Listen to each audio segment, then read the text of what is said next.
Hello friends and welcome to today's session on VJSNG. In this session we will discuss how you may chain multiple API requests to validate a complex workflow or scenario.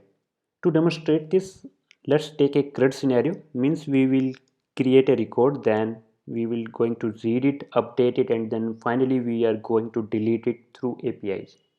So essentially, we will see how you may create a record, then extract the ID information from the API response and pass this ID information to subsequent APIs for read, update and delete. Let's first set up a project in VRSNG application. So for this, just click over here and then provide the project name over here. Say our project name is scenario test and then click on this create button and open it. Now just click on this project link over here and let's create a test case for our create API. For this, just click on this plus icon over here and select the desired method. For our methods for create APIs, let's select post and here we need to provide the URL. So this is our sample API endpoint and you may provide an optional summary to make it more understandable for your team. So now just click on this confirm button to create this test case and now let's provide the request body as well. So this is our request body which we want to send through this test case. You may run this test case by clicking on this run single button over here and then you may click on the generate expected body button. Let's ignore the dynamic fields of this response.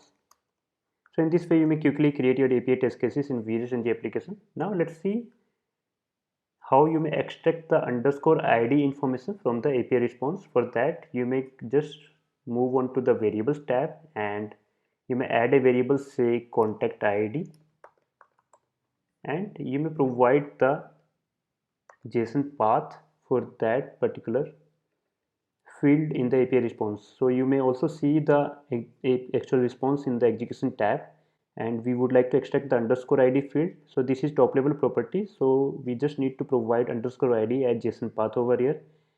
VJSNG will automatically extract the underscore ID value from the API response and it will store the value inside a variable, say contact ID. So we have extracted the ID information from the API response. We may now use this extracted value in our subsequent APIs. Let us also see how we may extract the information from a complex API response as well. For this, we have written a guide on JSON path syntax, which will be handy for this purpose. In our documentation, you may search for JSON path syntax and you will be able to see this guide. Suppose this is our complex API response and in this complex API response we would like to extract the method information. So as this method is a top level property, so we can directly provide method as JSON path expression. Now suppose we would like to extract the status code from this API response. As this is our nested property, so we can write the JSON path like expected results dot status code. First provide the top level property, then separated by dot operator expected results dot status code. Now let's see how we may extract the field from an array as well. Suppose we would like to extract the name of first header, then what we can do, we can provide like expected results dot headers.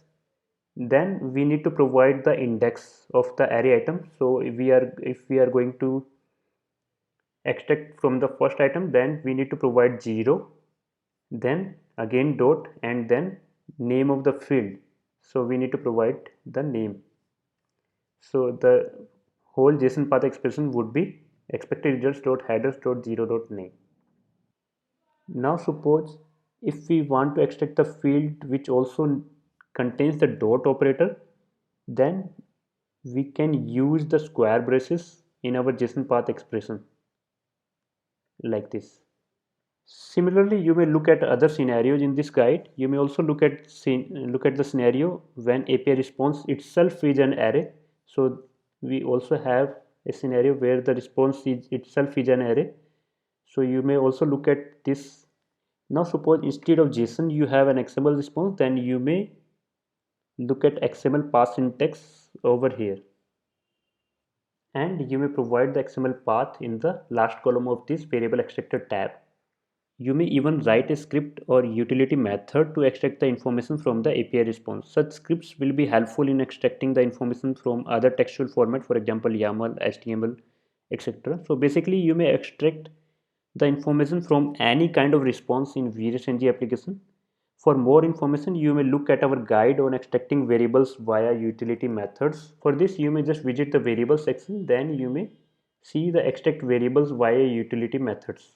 Now let's move back to our CRUD scenario again. So far we have written a scenario for create API. Now let's use this extracted variable contact ID in our read API. So for this, let's copy this API endpoint from the create API and let's create our second test case to read the contact. So click on the plus icon again and provide the API endpoint in the URL field, and we also need to provide the contact ID over here to read the contact. We will provide an optional summary so that other team members can easily understand it. So in this way you may easily create your second test case. You may use this contact ID variable at any place in the request query parameters, in the request headers as well, or even in the request body if the request method is put or post, or we may even use these variables in the validation tab, in the assertion in the expected body, or in the expected schema tab. So let's execute these test cases if they are working fine or not. In VREST, you will need to execute both the test cases in a single run so that the first test case will extract the information from the API response and the second test case will use the extracted information. So if you execute this second test case alone, then it won't work because this contact ID variable will not be resolved. So you will need to execute both the test cases in a single run. So let's select both the test cases over here in the left pane and click on run button in the left pane. It will execute both the test cases. As we can see that our test cases are running absolutely fine. So far we have validated only the status code for the second test case. Now let's try to validate the API response as well. For validating the API response, you may click on the generate expected body button, or you may enable the expected body directly over here. And we will need to replace the ID information over here with the variable which we have received from the first test case. And in the created on property, we may ignore it using its star variable. Now save this expected body, and if we execute both the test cases again, then we can see that our scenario is running absolutely fine so far. Similarly, we will create the other two test cases for update and delete. For this, we will simply copy the second test case. Let's copy the second test case from the more options, and we will paste the test case by using the paste below option. Now let's update the summary to update record, and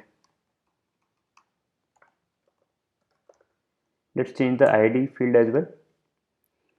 Now we will change the request method to put, and we also need to provide the request body. For request body, we may pick the request body from the expected body of the read API and paste it over here.